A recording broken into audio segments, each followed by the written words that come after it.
Welcome back, everyone, to Third Street Reactions. I'm Zach. Shane. We are back with the Rings of Power Season 2 trailer. Do you remember what happened last time on the Rings of Power? Dude, yeah, first season. I just rewatched it again with my family. Mm-hmm. And yeah, I liked it a lot. I know pure book readers, like people are divided, but I know... Purists. Yeah, I know huge Lord of the Rings fans. I also really like it. Mm-hmm. Now, I don't know anything about... The other people are muggles. Mudbloods. Yeah, I'm like a muggle, I guess, in this world, I guess. I don't know much about it, but I really liked it as a show. The thing with Halbrand, I really liked that twist. I enjoyed it. Yeah. I'm not going to say it because it doesn't take away... You're not going to deface Tolkien's lore, what he's already produced and what we've already enjoyed by it. Yeah. Now, do I wish there was something a little stricter to the lore? Yeah, but this is what we've got. Yeah. Why shoot it in the foot? Well, if anything, the production value is off the charts. Oh, it was. It's off the charts. It was. Now, just because I hate coming from the Star Wars world, that one of my greatest things that I love, the state of Star Wars and how the fans are. They're so divided and toxic. I just can't stand them. Like, well, I don't want that. I don't want that for like the Tolkien. That's an unfortunate development in our middle-aged years because when we were growing up, you just either liked it or you didn't. Yeah, you liked it, you didn't like, and then there wasn't like, I mean, social media. It's become just this place where everyone just shits on things now. It's not like, it's not what they thought it would be, where everyone is up there uplifting and showing videos of cats, and everyone going, "Hey, this is cool." We're all... Or something that's edifying. Yeah, without spoiling anything, is there anything that you kind of hope to see in this? Without spoiling anything. I know of a character that was left out of Lord of the Rings. I don't know anything about him. Tom Bombadil. I did hear he was going to be in this. Yeah. I saw a image of him and they're referring to him as the stranger that's visiting the fucking little assholes that abandon their people. Yeah, I love those people. But except, I'll tell you what, dude. If you go back and watch his reactions, I'm always shitting on the fact that they sing about leaving people behind. The proto-hobbits. Like, who are these people leaving people behind? So the proto-hobbits. We gotta leave them in the buck. In the buck. I felt like, just like the movies for me as a non-book reader, like I felt the magic in a way where it really made me like the world. It made me want to read the books. It made me like want to be around people who like that shit. I'm not going to say they nailed the movies. Yeah. Because I have some a beef with some certain aspects of those films. Yeah. But first film, fucking great. Yeah. I love that movie. Probably out of the three, it's my favorite one. Yeah. And it also had my favorite actor out of the series. He dies in it. Actually, yeah. He dies in the series too. He was in the books, so I was expecting it. But the Aragorn, and also Gimli. I think it was great. And like Gimli and Legolas, their bromance. Like, I know. I guess my thing was that when it started becoming very Indiana Jones-ish. Yeah. With them. Yeah. That's when I started to kind of lose interest. Didn't have Tom Bombadil. What's his name? And Tom Bombadil. Bombadil. Yeah, it was not Tom Bombadillo. His crazy ass song that he sings. Someone told me he was here before the creation of the world and stuff. Yeah, he was. He's there. almost like God then. He was there in the beginning. Well, I think that there have been some assumptions about that. Okay. Well, I wonder how they'll characterize him in this. I don't know much about him, but he's a silly man. Okay. And I like silly people. Well, he's very silly. Okay. He's these fucking big yellow goulashes, and he runs around because he prances around with this lady that seems like some kind of water sprite that he's married, and he brings her flowers and things like that. I'd have to read it. It's something else. It's a very whimsical portion of the book. Yeah. And which is, I like the fact that he was just kind of outside all of the reality that as the characters knew it. Yeah. Either way, but we had my only thing, and I don't know how it is with the lore. I know you said that stuff doesn't really come up, but I know. I think the idea is Galadriel her pride was so hurt, so she never doesn't mention it.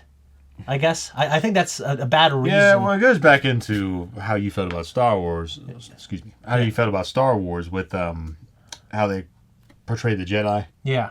And we talked about Yoda, which I thought was a great evil to inflict upon the series too. But if they're keeping secrets and like far less honorable than they should be, as far as how they're presented in terms 100 years before we're seeing what should be like the decay.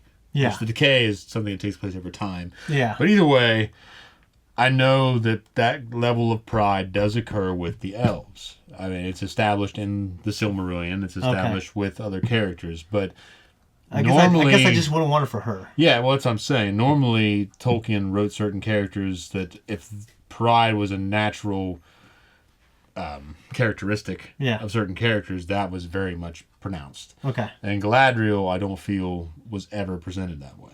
Okay. So, to put that on her just for the sake of a story, because you couldn't orchestrate, or you couldn't write it around it, then I think it's kind of sloppy myself. Although it's lazy anyway. I just wouldn't think she would hold that secret in. Yeah, me either. But maybe, I don't know, maybe season 2 will give us a better reason. Maybe so. But And also, when we did see the first trailer, Halbrand, he was dressed like an elf. I mean, he looks a hell of a lot different. well, he's a shapeshifter. Okay. So he doesn't dress like an elf. He just becomes an elf. He looks a lot different. Yeah, you can still see it in his face. Well, it's funny but because the ears and the hair. He's not handsome as the other ones. He's not like. Oh yeah, he has this rugged. He's not one of those beautiful people. Yeah, he's got this rugged handsomeness, not like this pretty boy handsomeness. So when he's just walking around like with blonde hair, he just looks like I was like, hey, he's the Halbrand. But he did look a lot different. So, anyways, I'm looking forward to it. I hope it's good. I hope it's good for you as a fan too. Yeah. So, anyways, guys, stay tuned for the post talk after. Let's jump in. Sauron sees himself as master of all Middle-earth. He seeks to rule it not only through conquest, but by bending the minds of all its peoples to his own. And for that he needs not armies, but rings.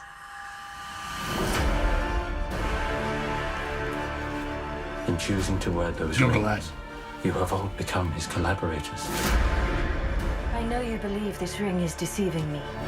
Okay. But I believe it is guiding me.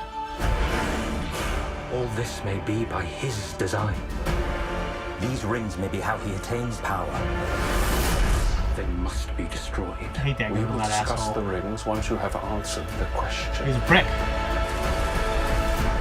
Who is this man? He is no man. Oh, okay. So maybe she's. Just don't waver. No way. Oh, cool. He Like deceived Barrow me. Whites. Barrow Whites? Barrow Whites, or how the fuck you pronounce that word. What do I call you? A sharer of gifts. Is that what he says? Our work begins now. Well, it's alluding to the name he chooses, his elfish name. I have walked across mountains and deserts to help my friend find his destiny. Oh, Brandy. Cool. One the fate of the world may depend on. Is it my task to stop the fire? Is it my task to face Sauron? Tom. Oh, it's the King of Numenor. Today I thought he's a politician. might lead to an even greater Balrog. He becomes the King of Numenor. Oh. Take off the ring. He's a dwarfish ring. Oh, cool. And Durin is just. Every soul in Middle-earth is in peril. Will you abandon them to their doom? He doesn't seem too whimsical to me. Leave Sauron to me. Promise me, Elrond. You will not stop until he is destroyed. Forgiveness takes an age. Whoa, shit. It is. Your axe, Is old it? friend. Wife. Fight Elendil. with me. Oh, God. Fighters. Isildur.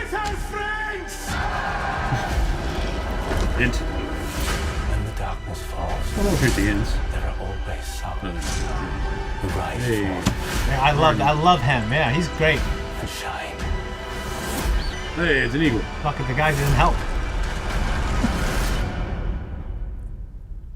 You will give me the nine.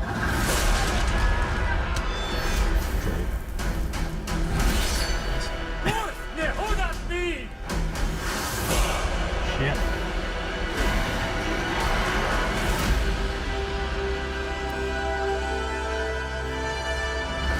I'm glad they're pushing forward with it. Okay. To me, just as a casual watcher of the movie and shows. I thought it looked fucking sweet. I thought it looked There's a pretty couple good. times where you were like, no, like I'm just wondering. Yeah, because Without spoiling, what do you think? Oh, I can tell you what I know from the book lore. I mean, Okay, But- did you see something that was like? well, it made me wonder about it, but then after I thought about it, like, well, maybe something has not happened yet that would make that event a little more, like a little flexible. Okay, Because them wearing the rings, yeah, in the book lore, yeah, it says that once Sauron put on his ring, yeah. that they all discovered his purpose and they took them off. Oh, So it's possible that you could say that he hasn't created the One Ring yet, and they're wearing those rings, yeah, and so you could say there's some flexibility there. yeah, So brought up the you saw that Durin's dad, which I believe was another Durin. yeah. Because Durin is during the fourth. So he's probably during the third. He And had one of the dwarvish rings of Also, power. one of my favorite storylines. Yeah, he had one of the dwarvish rings of power And they had. So what's the point of making several rings?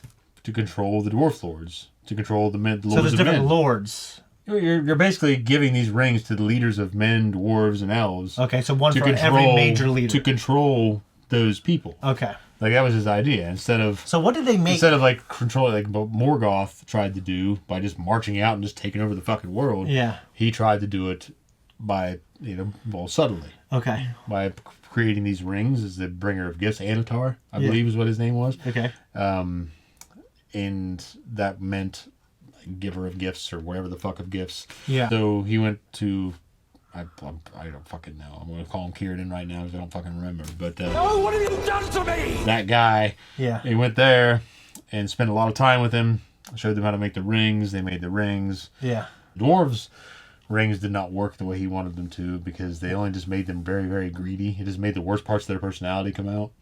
Men were, of course, obviously more susceptible More. Yeah. to that allure of Yeah. power and Yeah. longevity. Yeah. It looked more action packed. Did. Yeah. They're really taking off with the story, the wars, Okay. Sauron invading other neighboring lands. Yeah. I mean, Arondir, I really liked him a lot in the first season. Mm-hmm. Now his Bronwyn died, didn't she? she didn't die in the first season. Well, she did. No. What happened to her? Was she mortally wounded? But she wasn't in this. I think I heard from someone that the actress had personal reasons for leaving. Nazanin. But anyways, so in terms of the trailer, look good for you? Well, it looked pretty good. Better than how you felt about the first trailer? I don't remember how I felt about the first trailer, but Okay. I will say that this, I am intrigued. There is some flexibility that I do see Yeah. as far as the lore goes, because you're really getting into someone, actually it was our editor that pointed out to me that there's a little more necessity in this season for it to, like, the lore's written out. To get right. Yeah. Okay. So there's not as much open space Okay. to explore. And you kind of prefer that. Well, I just want to see what I know I've read. Brought or to what I remember life that I've read. authentically, yeah. Yeah, brought to life, at least close to that. Because this material isn't as flexible as, like, say, Batman, Yeah. in my mind, because this man established a world, and the world had rules. Yeah. And there's only so much, like, this isn't going to be, it should not be Game of Thrones. Yeah. You know what I mean? No, of course. I think, yeah, clearly. Anyways, I think that's pretty much it. I am very excited. August 29th. We might wait a couple days because Tom will want to be in it. We'll have that conversation off camera, but I'm really looking forward to it. We'll definitely be in it. So, see you guys then.